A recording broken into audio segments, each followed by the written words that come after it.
In this episode of Akram's Ideas, I'm going to share with you the 5 questions, 1 take, so stay tuned!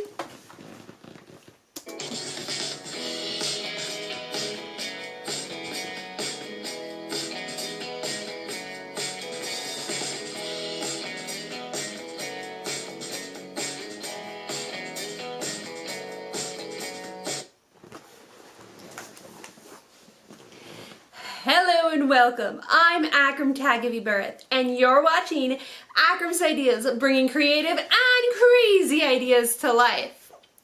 So in this episode of Akram's Ideas, I'm doing something a little bit different. I am taking part in the 5 questions, 1 take challenge, which challenges sewing vloggers to answer 5 questions in 1 take, meaning no editing, no cutting of video, which is why I got around my opening theme, as I just shared with you, so that I wouldn't be tempted to edit this video, because I tend to ramble and I typically edit a lot out of my videos, so I'm going to try my best not to do that in this video. For this video, since it's a little bit different, I've decided to record in a different location. I'm actually in my living room at the moment next to my old-timey radio, which actually is my computer. My VR video game playing computer is inside this machine. It still needs the knobs put on it, but we're redoing the radio, so it's very nice, and I'm in my nice little leather chair here. I'm also wearing my Cozy Cardigan Challenge cardigan, which is the slouchy cardigan from In the Fold Patterns, which is a free pattern by way of Peppermint magazine. And later this coming week, I should have a blog post about this cardigan, which was super easy to make. So stay tuned for that on the blog. So going back to the whole theme of this video is the 5 questions, 1 take. And I was actually tagged by Elizabeth from Elizabeth Made This to participate in this challenge. The challenge actually was created by Lisa from And So On, who came up with some questions and challenged sewing vloggers to join in the fun. And so I'm going to go ahead and answer the 5 questions, and at the end I'm also going to tag a couple of my favorite sewing vloggers. So let's jump into it. The first question is, if you were given a paid sabbatical to spend a year living anywhere in the world, where would it be and why? There are a couple of places. I think the first place that jumps to mind is Japan. I love a lot of the Japanese culture and anime, giant robots. There's a huge video game industry in Japan as well. And it would be really, really fun to live there for a year and to absorb the whole culture. I also really hate the cold, and so it would also be nice to live for a year on an island somewhere like Hawaii or maybe in the Caribbean or something like that, where it's nice and warm all year around and you were near water, because I love the water and could spend hours and hours in the water. And unfortunately in Oklahoma, you don't want to be in Oklahoma water. Let's just put it that way. So those are where I would go. But Japan comes to mind first. The second question is, who was your favorite teacher growing up and how did they influence you? One of the teachers that always comes to mind when I get asked this question is my kindergarten teacher, Mrs. Drescher. And one of the reasons that it comes up is that, and the funny thing is that I don't remember a lot of lessons in class that she taught, or not, she taught in class to us. But what I do remember is her personally. She was very professional. She didn't dress like a kindergarten teacher. It was much more professional. She didn't actually even teach us the whole year. She only went until January. And I remember being in a conversation with like a parent-teacher day where my parents were there talking to her, and she was telling them the reason she'd been teaching kindergarten is that she was actually working to get a position as an English professor at the local university, and hadn't gotten that position, and she ended up having to take the kindergarten position, but then left because she ended up actually getting that position. But one of the things that is so memorable about her is the writing center, is that I would write all these little letters to her every day at the writing center, because there were different centers that we could go around. And at the parent-teacher night, she had told my parents that she just couldn't get me away from the writing center, and that I loved to write so much that she could see me being a writer, which was also very impressive because a lot of the other kindergartners couldn't write. So I could actually write full sentences and little stories and my name and everything. So she was just a very memorable teacher and encouraged me a lot to continue with writing and everything, even though I was only in kindergarten at the time. So Mrs. Drescher is the teacher that I remember the most. Number 3, name 3 things besides sewing that you're good at. So following up with that story of kindergarten, I would say writing is one of my favorite skills, I guess. I love writing. I mean, I can knock out a blog post like this. I can write for hours and hours. My husband calls me a boulder because it takes me forever to work out what I'm going to write, but then once I get started, like I said, I could be writing for hours and write thousands of words and have to cut it back because it's just too long and no one's going to read it. But I've been writing since kindergarten. I've written tons of story ideas, and I have these epic stories in my head, like the Chronicles of Time, which is a 6-part story starting with the Mystic, the Dreamweaver, the Chameleon Demon, the Princess Sahara, and the Guardian of Time, the Lady Mirage, and the End of Time. So that's a whole little fantasy story thing that I have. And then I have my mystery stories that I come up with, revolving around the Detective Dixie stories, and so many other stories in my head. And yet I write all this stuff down, but I never finish it. And I think I get bored because I know in my head how the story goes, and I think I can't fill in some of the gaps too. So someday I'd like to sit down and actually write out one of my stories because I've got so many in my head. That is one of my skills, is writing. And right now I write a lot of like tutorials and handouts and more academic paperwork type stuff, but I am very good on that. One caveat though is that I'm awful at spelling. I am like awful at spelling and grammar. And so if you are also awful at spelling and grammar, I would suggest looking into Grammarly.com. I really love that. You can get a free account, and it doesn't do like the full grammar check, but it does like a lower grammar check and spelling check.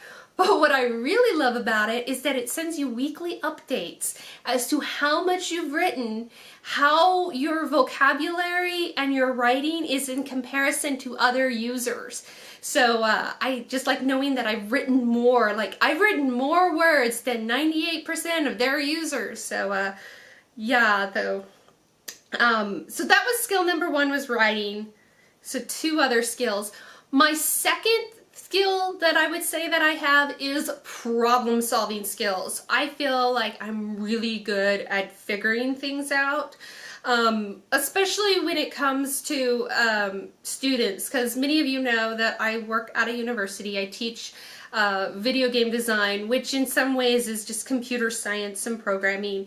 But when students always can come up with the weirdest issues, and troubleshooting those questions can be sometimes very difficult, but I can start to look at the logic as to what's going on and figure out where the error is. Even not even looking at their code and seeing what they were doing. For example, I had a student the other day who was trying to get the player character to jump once they're on the platform, but they have to not be able to jump to get onto the platform and then jump once they're on the platform. But logic told me that they weren't checking the variable to see if they were going up once they were going on the platform, and that was the problem. And I didn't even look at their code, but logically I was able to problem solve that out.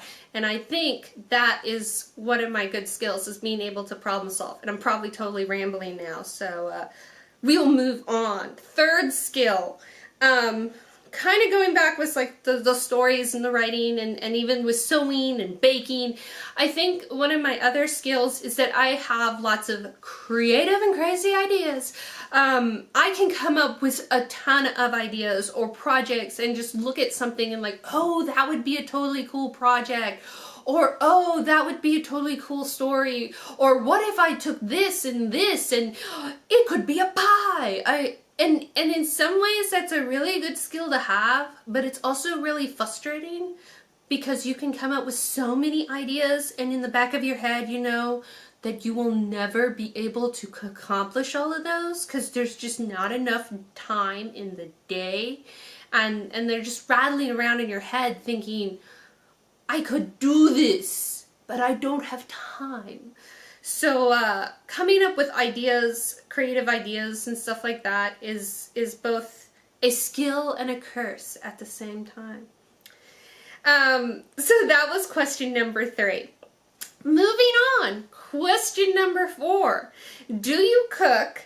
And if so, what meal or recipe are you most known for? And then if you don't cook, what meal or recipe would you like most made for you? If you watch Akram's Ideas channel for long, you know that I do cook and have several recipes on there that you can feel free to try out. As I said, I do cook, and there are a couple of recipes that I get requested a lot. Especially if we're going to like a potluck or something, I often get requested to make my key lime pie recipe. Which is on YouTube, and I'll put the link up here so you can get that recipe. That is actually a no-bake pie, and that's like super easy. A lot of my pies that get requested the most are like the easiest pies to whip up and put together. But that one gets requested quite often. Another recipe that my husband requests quite often are my apple sandwiches, which I also have a video up on, and I'll put the link to it as well. But the apple sandwiches are just like so warm and cozy, and it's got the cheddar cheese and the apples and turkey ham and this wonderful little mayo honey mustard sauce. It's just really, really good, and it's pretty quick and easy to put together as well. But I get requested that a lot from my husband. He loves that, those sandwiches. So those are the meals that I get requested. Also, I personally love macaroni and cheese. Now, I make an okay mac and cheese, but if somebody's going to make me a dish, I would request macaroni and cheese, because I could just live on macaroni and cheese. And there's so many varieties. There's like 3 cheese and regular cheese, and then there's the ones with the shell noodles versus the panini noodles, and just so many variations of mac and cheese. So yeah, mac and cheese is my comfort food. The last question on here is which is the one sewing question, and it's, what is your favorite pattern ever and why? And I really had to think about this one. I started like, well, what is it? There are lots of patterns that I've made again and again, but the one that really comes to mind is the Dolphine skirt from Tilly and the Buttons' Love at First Stitch book. And I've made 7 of those skirts, I believe. It was actually my 1 week, 1 pattern challenge for last year, which I'd actually already made like 5 of those, so I only had to like make 2 more because I'd already made so many of those skirts. And I think I love that skirt because it's just so me. It's an A-line skirt. It's got kind of a retro 60s feel to it. It's so easy to put together. I believe there's like 3 pattern pieces and the waistband, so 4 total. You can add pockets to it. Tilly's got this great method of finishing the waistband so you don't have to slip stitch. And some of the ones that I've made I actually lined as well. But it's just, they're so versatile and they're so quick and easy to put together. And I really like the instructions in that book. So I'm going to have to go with the Dolphine skirt just because I've made so many and they're so wearable. Like I wear them all the time. I just wore one the other day, my brown one, and I really, really like them. So that is my question number 5 answered. So with that said, I am going to tag 5 other sewing vloggers to take place in this challenge. And so the sewing vloggers that I'm going to tag are Abby from the Crafty Pinna, Bianca from Vintage on Tap, Jennifer from the Sewing Report, Anna from Coco Waha Crafts, and a new sewing vlogger, Bridget, from the Sewist Original. So those are my 5 sewists that I have tagged, and I hope they participate in this. I hope that you guys enjoyed this video and that I didn't ramble like horribly lots. Yeah, I hope you enjoyed this, and stay tuned next week because I will actually be sharing a sewing tutorial video with you guys. So stay tuned for that, and in the meantime, have a happy Thanksgiving if you are in the States and celebrating Thanksgiving. So see ya! Don't forget to like the video and follow Akram's Ideas on social media and subscribe to our channel. Thanks for watching!